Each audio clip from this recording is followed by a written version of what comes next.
Robert F. Kennedy Jr., President Donald Trump's nominee to lead the Department of Health and Human Services, was on Capitol Hill today for what was at times a contentious confirmation hearing. Kennedy faced several pointed questions about his previous statements and what opponents call fringe views, particularly surrounding the nation's vaccination policies. During his opening remarks, he disputed some of the stories produced about him.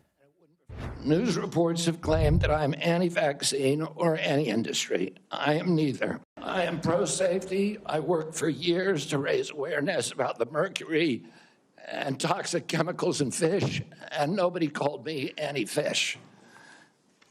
And I believe that that vaccines play a critical role in healthcare.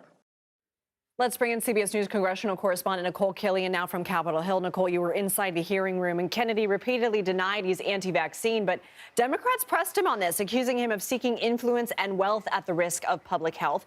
Can you take us through some of the more contentious exchanges?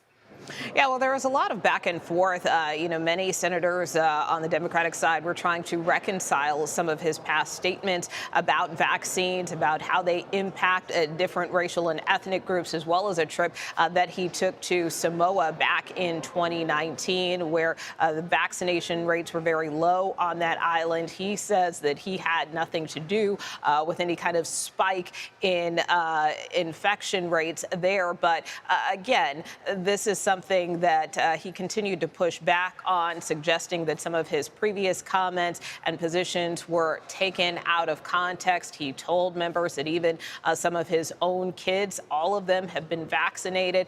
And he also committed to supporting, for instance, vaccines for polio and for measles. And he also expressed support overall for the general childhood vaccination schedule. But that being said, many Democrats remained skeptical. There were some other flashpoints as well. Probably the most notable was with Bernie Sanders, where he held up a picture of a onesie from a group that Robert F. Kennedy Jr. used to be affiliated with that is kind of anti-vaccine, and it had some slogans on those onesies. And he kept saying, do you support these onesies? Do you support this organization taking it down? But Robert F. Kennedy Jr. made it clear that he's no longer affiliated with that organization and kind of has nothing to do with the merchandise that they are currently selling.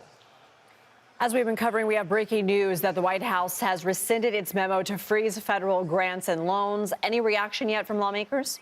Well, certainly a huge sigh of relief on both sides of the aisle, but once again, more so from Senate Democrats who really were outraged over this decision yesterday or late Monday by OMB to try to freeze federal funds. Leader Chuck Schumer reacted a short time ago saying that even though he is relieved and is glad that the White House has stood down on this, he believes that they should rescind the nomination of Russ Vought, who is the president's pick to head the Office of Management and Budget. They feel like there could be more to come should he be confirmed, and that is something that we heard some Senate Democrats pushing for even yesterday while there was the whole debate over the freeze, that his nomination should be put on hold. So whether or not we see more concrete action around that remains to be seen, but that is something certainly some Senate Democrats would like to see going forward, even as they're relieved about this funding now no longer being held up.